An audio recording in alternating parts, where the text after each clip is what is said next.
Convivencia Cristiana de Oaxaca les saluda y les invita a escuchar la siguiente conferencia. Creemos que será de gran edificación para sus vidas. Vamos a estudiar algo sobre una parábola. Antes de que viniera nuestro Señor Jesucristo, naciendo de la Virgen María, y más tarde, ya a la edad de 30 años, principió su ministerio, ya muchos maestros enseñaban por medio de parábolas. Pero él perfeccionó las parábolas. Y una parábola es un relato sencillo, tomado de la vida real, que revela la verdad sobre el reino de Dios a los que tienen el corazón dispuesto para oír, y oculta esa misma verdad de los que no tienen ese corazón dispuesto. Así que vamos a hablar de la parábola del sembrador. En el capítulo 4 de San Marcos, dice así: Otra vez comenzó Jesús a enseñar junto al mar, y se reunió alrededor de él mucha gente, tanto que entrando en una barca se sentó en ella en el mar, y toda la gente estaba en la tierra junto al mar. He aquí el sembrador salió a sembrar. Otra parte cayó en pedregales, donde no tenía mucha tierra, y brotó pronto, porque no tenía profundidad de tierra. Otra parte cayó entre espinos, y los espinos crecieron y la ahogaron, y no dio fruto. Entonces él les dijo: el que tiene oídos para oír, oiga. Les dijo: a vosotros os es dado saber el misterio del reino de Dios, mas a los que están fuera, por parábolas todas las cosas. Y les dijo: ¿no sabéis esta parábola? ¿Cómo pues entenderéis todas las parábolas? Y estos son los de junto al camino, en quienes se siembra la palabra, pero después que la oyen, enseguida viene Satanás y quita la palabra que se sembró en sus corazones. Pero no tienen raíz en sí, sino que son de corta duración, porque cuando viene la tribulación o la persecución por causa de la palabra, luego tropiezan. Los afanes de este siglo y el engaño de las riquezas y las codicias de otras cosas entran y ahogan la palabra y se hace infructuosa. Quiero mencionar una nota. Jesús emplea esta parábola para ilustrar cómo será recibido el Evangelio en el mundo. Pueden aprenderse 3 verdades así rápidamente. La conversión y la capacidad para dar fruto depende de cómo uno reacciona a la palabra de Dios. Si usted quiere dar fruto, poco o mucho, o nada, depende de usted y de mí. En el mundo también hay una reacción variada al Evangelio. Algunos que oigan no entenderán, otros creerán y se salvarán, pero después se apartarán. Otros creerán, se salvarán, perseverarán y llevarán fruto en diversas proporciones, como lo acabamos de leer. Y en esta parábola, los enemigos de la palabra no solamente son Satanás, sino también las preocupaciones mundanas, las riquezas y los placeres. Quizá muchos de ustedes conocen de alguien que un día estuvo aquí o estuvo en otro grupo, y quizá algunos hasta predicaron la palabra, enseñaron una clase a niños, pero ahora muchos de ellos ya no son nada. Otros andan mal. ¿A qué se debe esto? ¿Por qué es esta situación? El Señor presenta esta parábola para que sepamos que mucho depende de nosotros la reacción que tengamos acerca de la palabra que oímos. Aún los que estamos aquí en este momento podemos actuar con indiferencia, con apatía. Podemos decir: bueno, eso ya lo sé, lo he oído desde que yo vine a este lugar o estuve en otro lugar. Eso de la parábola del sembrador, y quizás hasta usted ha compartido sobre esto. Pero ¿cuál es la actitud que tenemos acerca de la palabra en estos días? Vemos aquí cómo en la mayoría de los casos, o de los terrenos podríamos decir, presenta los corazones de los hombres, muchos de ellos fueron infructuosos. Dice que esa semilla, que es la palabra de Dios, cayó en el camino. Vinieron las aves y se la comieron. La otra cayó entre pedregales, brotó, creció, pero no dio fruto tampoco, porque no tenía muchas raíces. La otra fue sembrada entre espinos, cayó entre espinos, y los afanes, las preocupaciones del mundo, los placeres, hicieron también infructuosa esa vida, esa persona, que parecía que de veras tenía, ¿cómo diremos?, la estampa de gran líder, hombre o mujer. Pero dice la Biblia que otras personas, como la tierra, recibieron la palabra, la aceptaron, la hicieron y dieron fruto, uno a 30, otro a 60, otro a 100%. ¿Saben cuál es el deseo de Dios? Que tú y yo lleguemos hasta el final. Que no solamente estemos por algún tiempo en un grupo cristiano y se acabó todo. El deseo de Dios es que tú y yo sigamos creciendo, vayamos adelante, que no nos conformemos con que ya conocimos al Señor y ahora ya me bauticé y ya soy miembro de convivencia o de tal o cual grupo. Dios quiere que demos fruto.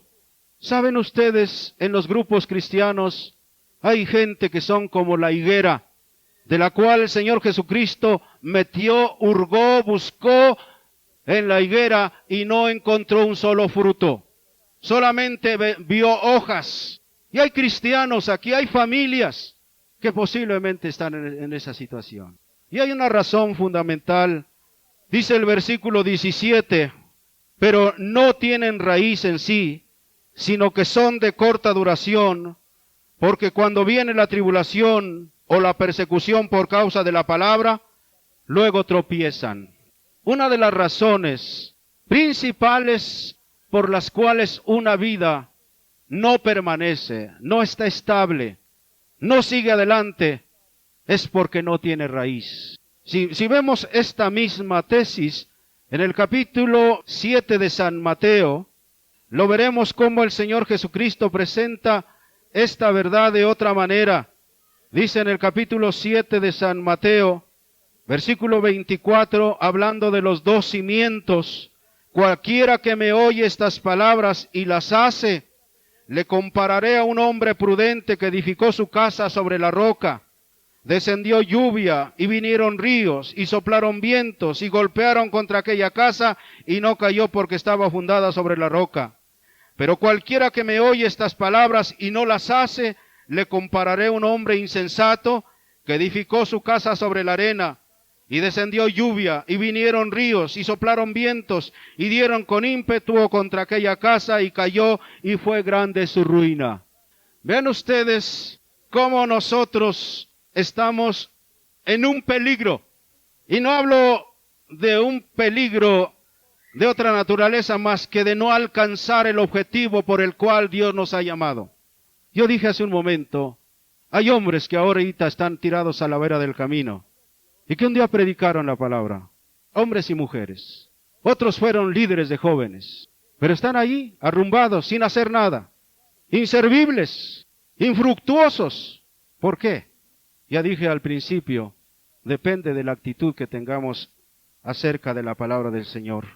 Voy a repetir el versículo central de este tema, es el versículo 17.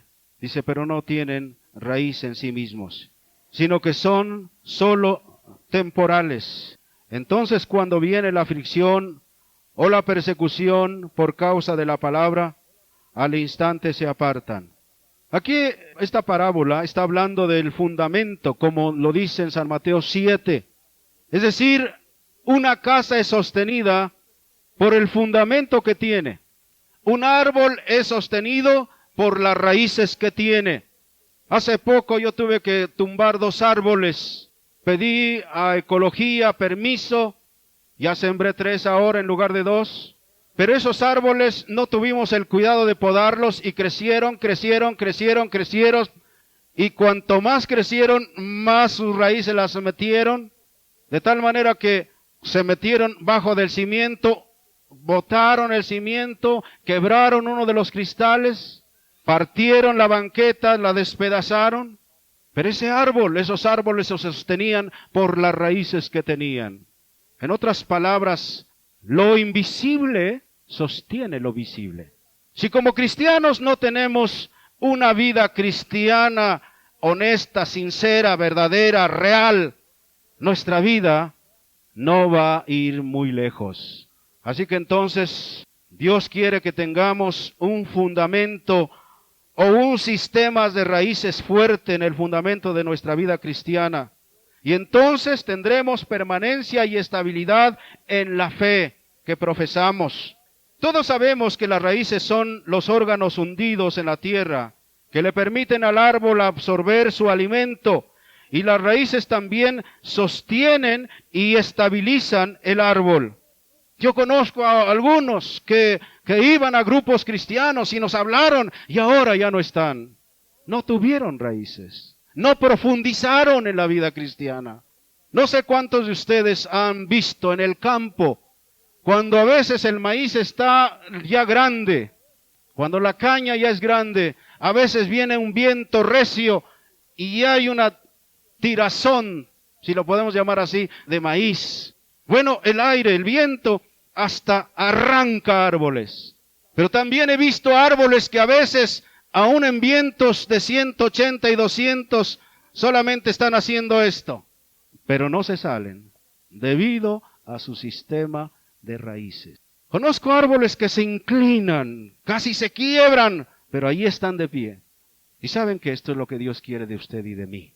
Si usted es cristiano, joven, señorita, dama, caballero, tenga cuidado, que no sean temporales, que cuando venga la tribulación por la palabra, cuando le digan eres un santulón, ahora ya me vienes con esos cuentos, oye, pues ¿quién te lavó el cerebro? Tú que eres tan entendido, y tantas cosas que nos dicen.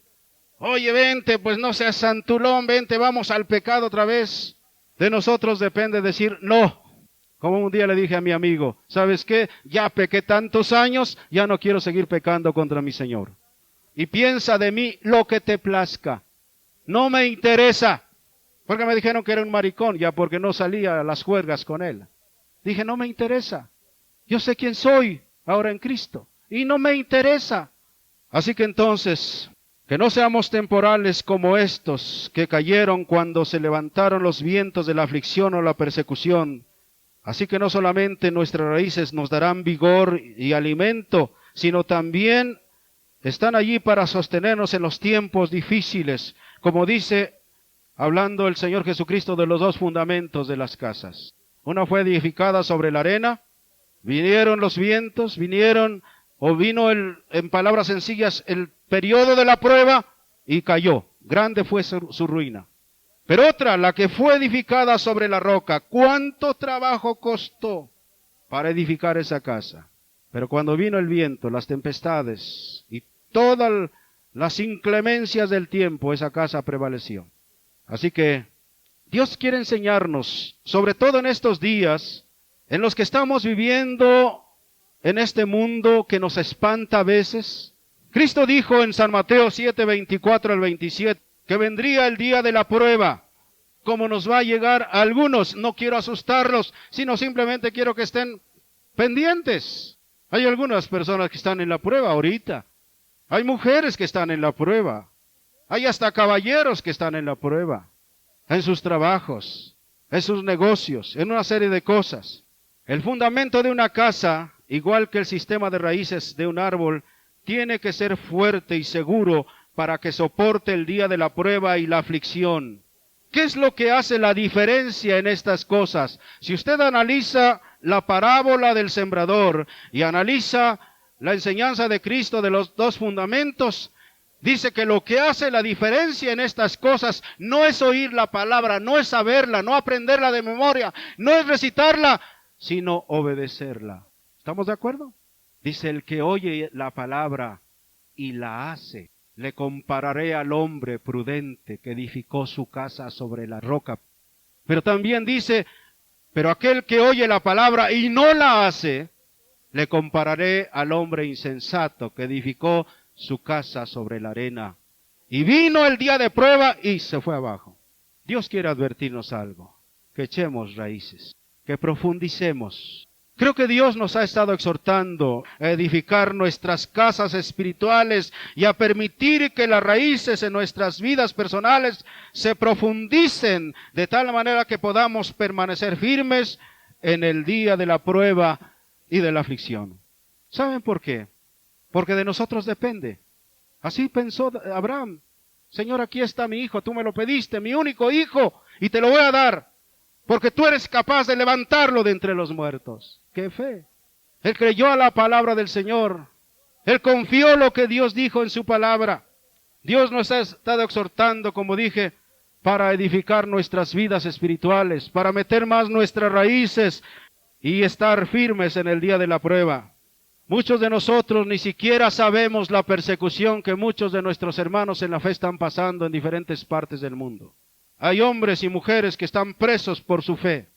Aquí en nuestra patria hay hombres y mujeres, familias que han sido desarraigadas de sus pueblos por causa de su fe, por algunos fanáticos, aunque se digan científicos. Hay gentes que tienen un título universitario y se creen la gran cosa y arremeten contra el pueblo de Dios. Pero esos no terminan bien.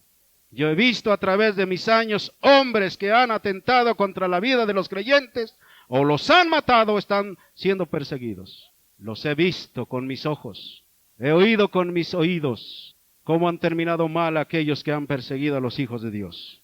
Así que estar firmes significa permanecer inconmovibles. Una de las características que marcan la vida de Jesús es que Él supo permanecer firme. Por eso Él es nuestro patrón, por eso es nuestro ejemplo, porque Él dijo, confiad, yo he vencido el mundo. Y si Cristo está en nuestra vida, nosotros venceremos también al mundo, ¿sí o no? Cuando hablo del mundo no estoy hablando de que vamos a vencer a la gente, no. Vamos a vencer todo lo que el diablo nos bote. Perdóneme la expresión. Si nosotros hacemos lo que Dios dice. Como dije, Cristo permaneció inconmovible y lo demostró cuando fue perseguido y acusado. Ustedes conocen la historia de Jesús, perseguido y acusado. Él permaneció inconmovible también cuando fue golpeado y ridiculizado. Él permaneció inconmovible cuando fue retado por los líderes religiosos de su día. ¿Cómo reacciona usted? ¿Como Jesús o como Pedro todavía? Necesitamos meter más nuestras raíces en Cristo. Saber quiénes somos. Dice que en las márgenes del río Nilo los juncos crecen tan altos que cuando son más altos se inclinan.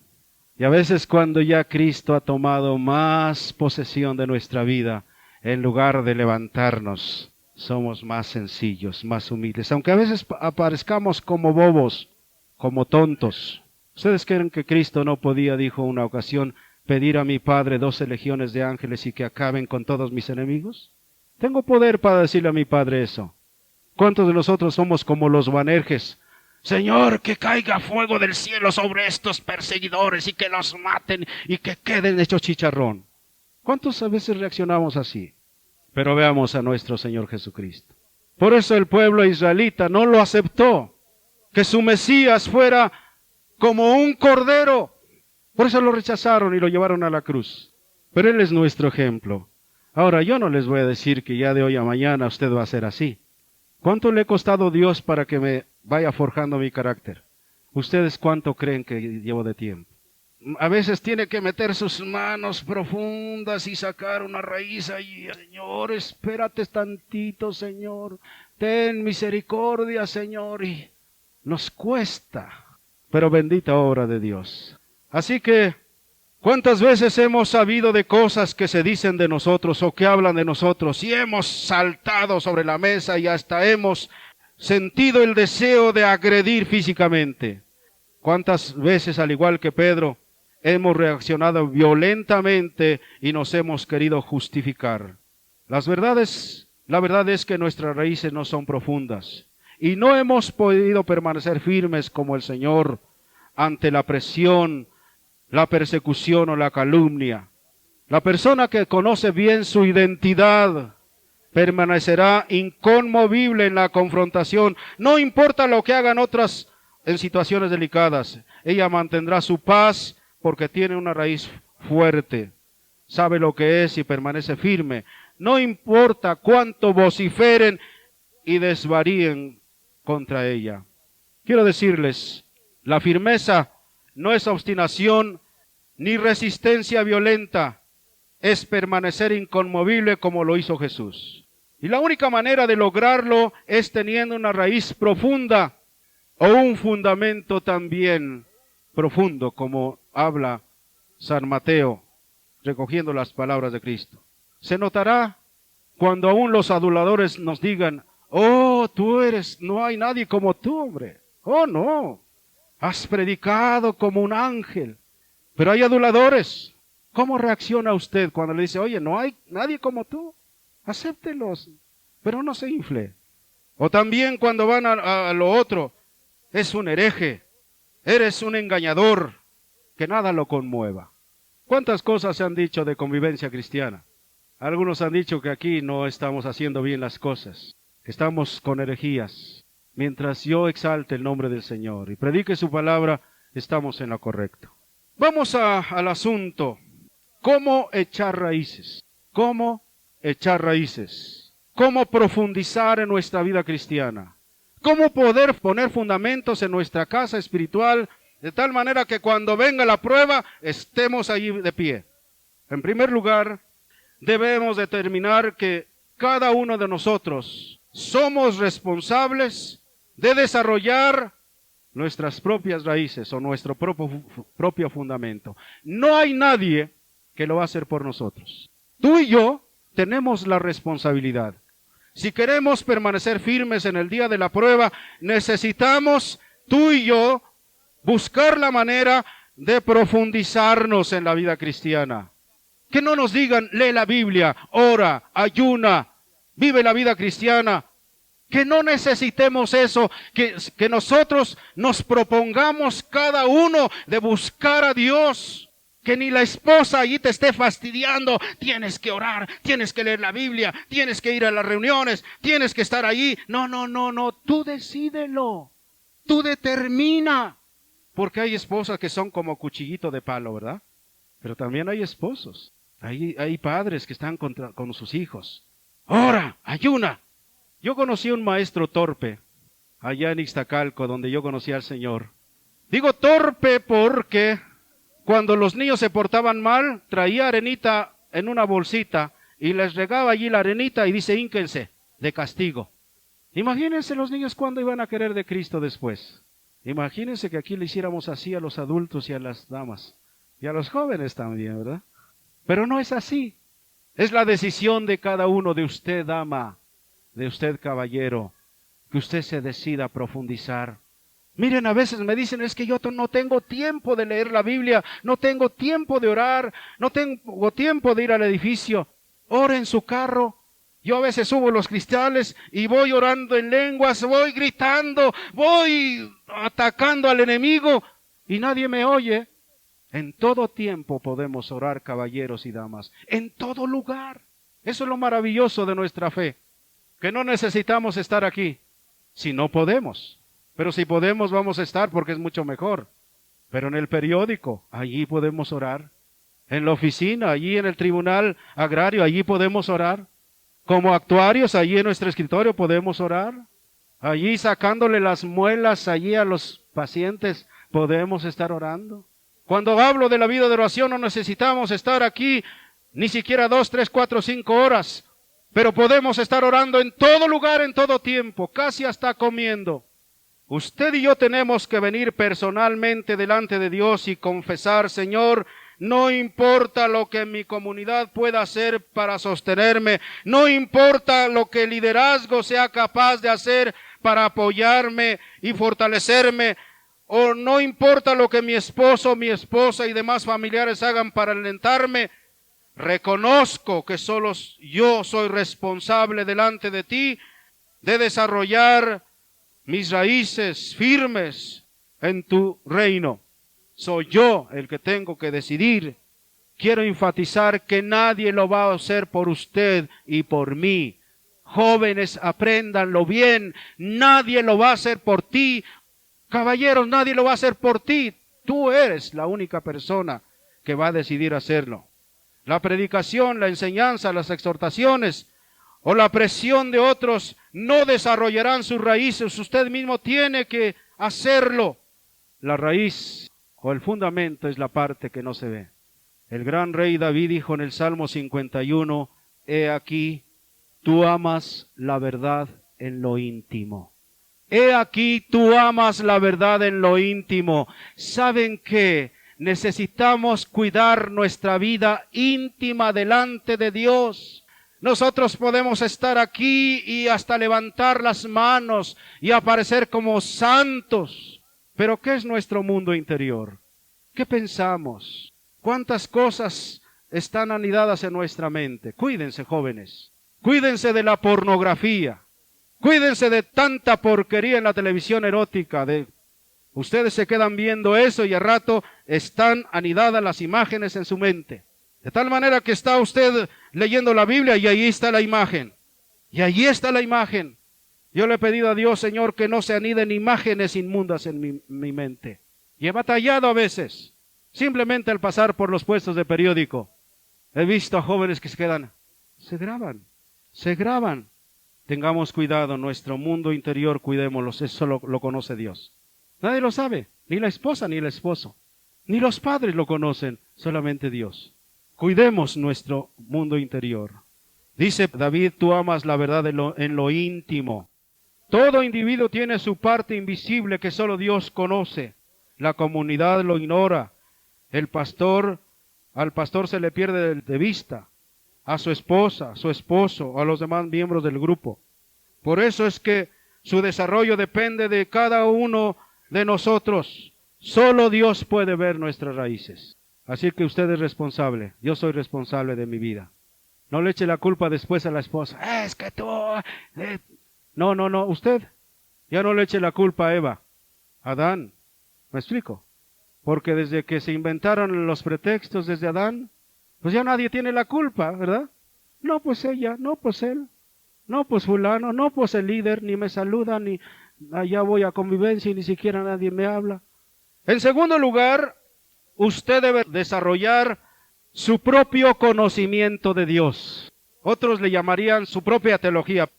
Yo le llamaría, usted debe desarrollar su propio conocimiento de Dios. Aquí en el grupo podemos decir que tenemos una teología. Tenemos las enseñanzas bíblicas, pero cuando hablamos de una teología personal, en contraste con la del grupo de creyentes a que pertenecemos o que pertenece algún miembro del cuerpo de Cristo, debe de adoptar una declaración común de fe con ese grupo. Debe unirse a las doctrinas que todos creen en el grupo y que confiesen con las que están edificando sus vidas. Sin embargo, hay algo más profundo que debe ocurrir. La teología del grupo tiene que ser personalizada e individualizada. Cada uno debe decir como Pedro cuando le dijo, ¿quién dicen los hombres que soy? ¿Se acuerdan de ese pasaje? Dice, pues dicen que tú eres Juan el Bautista. Dicen otros que tú eres Elías. Dicen que tú eres Jeremías. Dice, pero ustedes, ¿quién dicen que soy? ¿Qué es Cristo para ti en palabras? ¿Quién soy yo para ti? Pedro dijo, tú eres el Cristo, el Hijo del Dios bendito. Pedro sabía quién era Cristo. Aunque los demás digan todo lo contrario o diferentes opiniones, para usted, ¿quién es Cristo? ¿Es su sanador? ¿Es su proveedor? ¿Es su amigo? ¿Es su padre? ¿Es su consolador?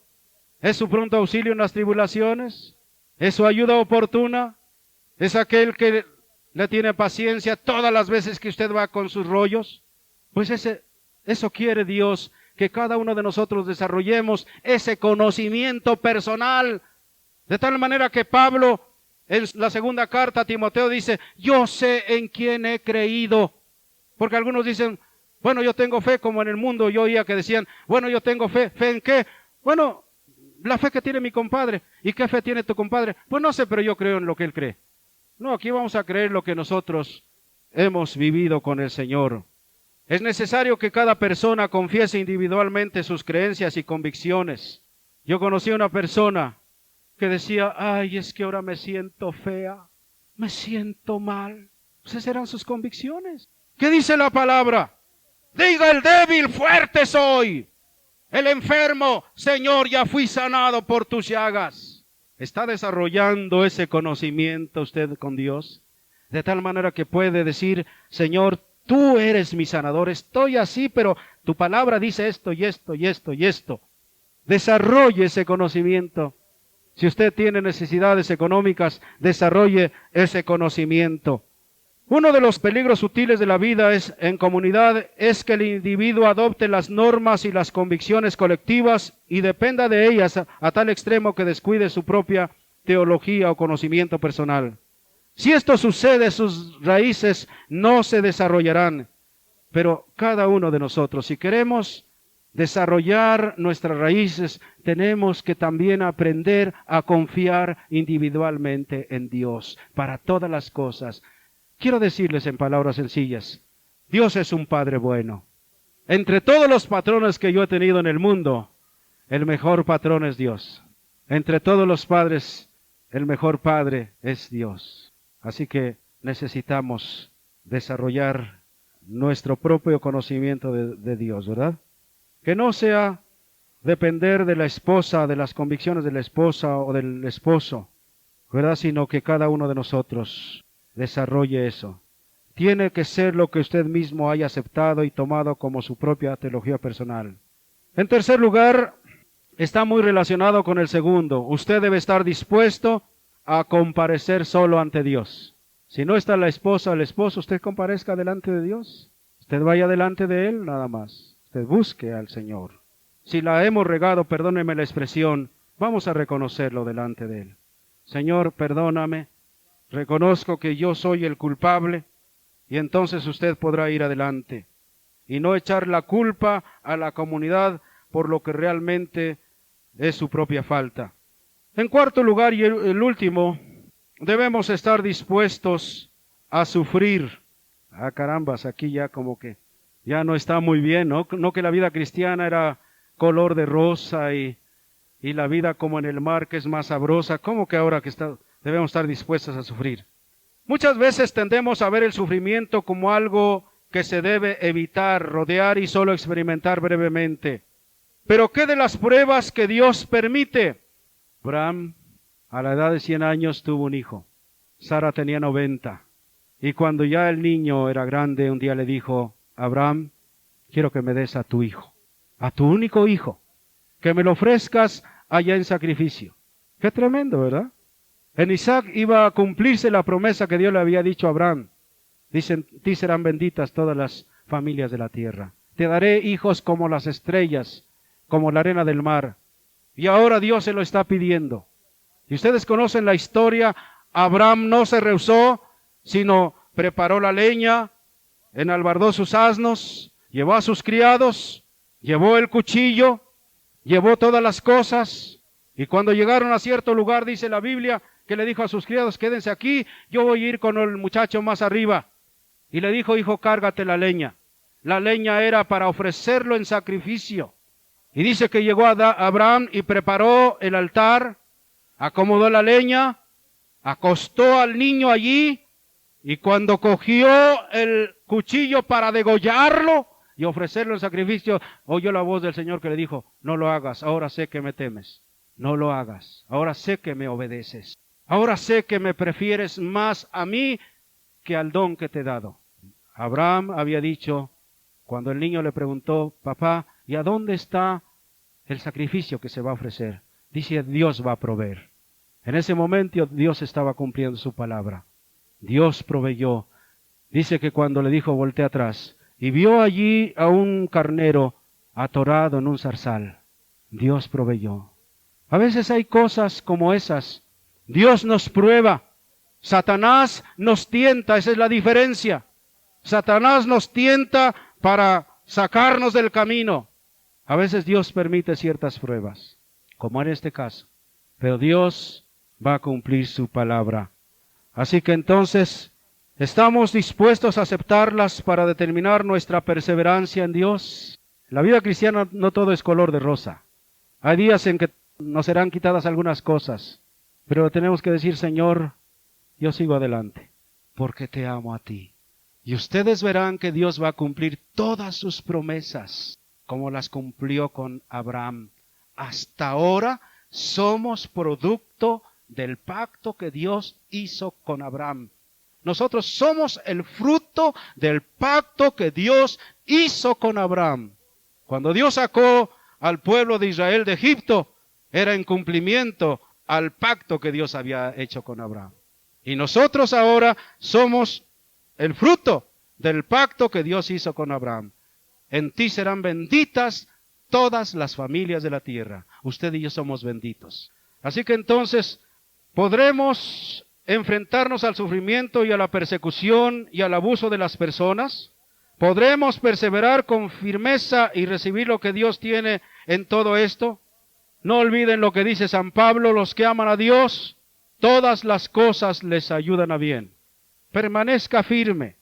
Un paso final es aceptar con apreciación el privilegio de ser podados.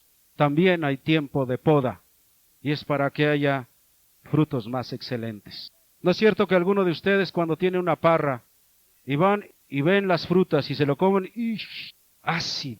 Pero cuando usted come un fruto, y qué agradable es, qué satisfacción, ¿verdad?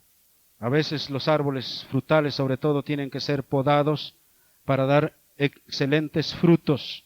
Hay días en que nosotros tenemos que pasar por la poda de Dios. Si podemos nosotros aceptar la palabra fuerte de corrección y el proceso de la poda de Dios, nuestras raíces se fortalecerán y podremos permanecer firmes. Hay días en que alguien nos va a llamar la atención, pero ¿saben qué? Muchos no aceptan esa poda. La poda es buena, la poda es buena.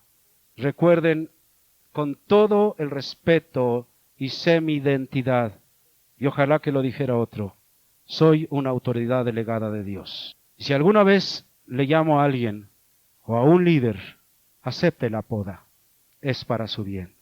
Es para su bien. Porque Dios quiere que usted tenga más excelentes frutos. Y Dios quiere que profundicemos. Recuerden, no es suficiente oír la palabra, aprenderla de memoria, recitarla, comunicarla a otros, sino obedecerla. Voy a terminar con este pasaje. Cualquiera que me oye estas palabras y las hace, le compararé a un hombre prudente que edificó su casa sobre la roca. Descendió lluvia, y vinieron ríos, y soplaron vientos, y golpearon contra aquella casa, y no cayó, porque estaba fundada sobre la roca. Pero cualquiera que me oye estas palabras y no las hace, le compararé a un hombre insensato que edificó su casa sobre la arena, y descendió lluvia, y vinieron ríos, y soplaron vientos, y dieron con ímpetu contra aquella casa, y cayó, y fue grande su ruina. Palabras sencillas, vamos a obedecer al Señor. Vamos a esforzarnos para obedecer cada una de sus palabras. Nos conviene obedecer a Dios, aunque a veces nos retorzamos, ¿verdad? Ay, pero es que no. Obedezcamos al Señor. Padre, creo que nos conoces tanto a jóvenes como adultos. ¿Cuál es nuestra vida? ¿Cuál es nuestra actitud ante tu palabra? Ante la enseñanza que oímos día tras día, domingo a domingo. Y como hemos dicho, depende de nosotros el que nosotros podamos permanecer firmes frente a la roca, frente a la prueba, frente a la dificultad. Tú conoces el corazón de cada uno y sabes también los motivos que hay en nuestro corazón, qué nos mueve a hacer las cosas, qué nos impulsa a hacer ciertos actos, pero también qué actitudes hay en nuestro corazón. Como digo, las actitudes y aquello que nos mueve, solamente tú lo conoces, Padre. Por mi parte, Señor, estamos dispuestos a seguirte obedeciendo, aunque a veces nos cuesta trabajo, aunque a veces nos parece imposible. Pero, Señor, tú estás dispuesto a ayudarnos, a llevarnos adelante. Como el Padre lleva al niño de la mano de aquellos que principian la vida cristiana, Señor, tú los llevarás de tu mano, como nos ilustras en una de los pasajes bíblicos. Así como el pastor lleva a los corderos en sus brazos, así como los de mayor edad también van siguiéndote cerca, y los que ya tienen más tiempo van allá atrás, así también, Señor. Tú cuidas de cada uno de nosotros. Cuida a los que principian su vida cristiana. Fortalécelos por tu Espíritu Santo en su hombre interior, para que ellos también, Señor, aprendan tu palabra y se dispongan a obedecerla. Y los que ya tenemos un tiempo, que nosotros renovemos nuestra obediencia a tu palabra y volvamos a los días primeros, cuando nosotros deseábamos hacer cada una de tus palabras. Si nos hemos retrasado, tú estás llamándonos, nos estás exhortando para que nosotros nos dispongamos a obedecerte en todas las cosas, Señor. Padre, sabemos que el pecado no nos conduce más que a la miseria, a la frustración, a la tragedia inclusive. Pero el caminar contigo, aunque cuesta, tú nos conducirás por lugares de delicados pastos. Junto a aguas nos pastorearás, aguas quietas.